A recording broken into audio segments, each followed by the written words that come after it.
Isang 3.2 magnitude na lindol ang tumama malapit sa Cebu, Pilipinas ngayon noong ika-12 ng Marso, 2026 sa 23:34 lokal na oras.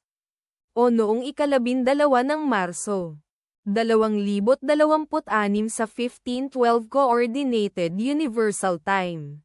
Tulad ng iniulat ng EMSC sa website nito, ang lindol ay matatagpuan sa napakababaw na lalim na 6.0 na kilometro sa ibaba ng ibabaw. Sa mga coordinate latitude 11.07 at longitude 123.95. Ang eksaktong magnitude, epicenter at lalim ng lindol ay maaaring baguhin sa loob ng susunod na ilang oras o minuto habang sinusuri ng mga seismologists ang data, at pinipino ang kanilang mga kalkulasyon, o habang inilalabas ng ibang mga ahensya ang kanilang ulat. Kabilang sa mga bayan o lungsod na malapit sa sentro ng lindol ang Bogo, Cebu, na matatagpuan 6 kilometers, o humigit kumulang 3.72 milya mula sa sentro ng lindol. Balamban, Cebu, na matatagpuan sa 68 kilometers, o humigit kumulang 42.2 milya ang layo. Lapu-Lapu, na nasa 84 kilometers, o humigit kumulang 52.1 milya ang layo. Ang inirerekomendang pagkilos ay maging mapagbantay para sa mga posibleng aftershocks na maaaring mangyari.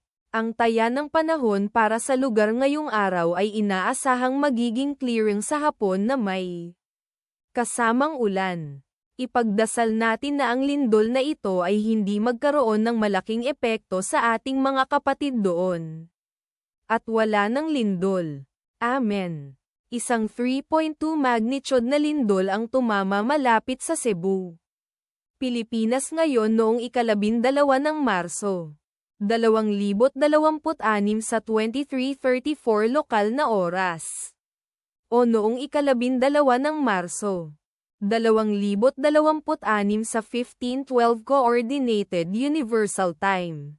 Tulad ng iniulat ng EMSC sa website nito, ang lindol ay matatagpuan sa napakababaw na lalim na 6.0 na kilometro sa ibaba ng ibabaw. Sa mga coordinate latitude 11.07 at longitude 123.95. Ang eksaktong magnitude, epicenter at lalim ng lindol ay maaaring baguhin sa loob ng susunod na ilang oras o minuto habang sinusuri ng mga seismologists ang data, at pinipino ang kanilang mga kalkulasyon, o habang inilalabas ng ibang mga ahensya ang kanilang ulat. Kabilang sa mga bayan o lungsod na malapit sa sentro ng lindol ang Bogo, Cebu, na matatagpuan 6 kilometers, o humigit kumulang 3.72 milya mula sa sentro ng lindol. Balamban, Cebu, na matatagpuan sa 68 kilometers, o humigit kumulang 42.2 milya ang layo.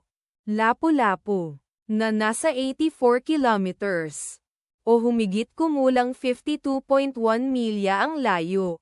Ang inirerekomendang pagkilos ay maging mapagbantay para sa mga posibleng aftershocks na maaaring mangyari. Ang taya ng panahon para sa lugar ngayong araw ay inaasahang magiging clearing sa hapon na may kasamang ulan.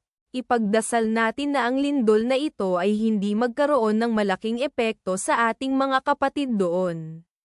At wala ng lindol. Amen.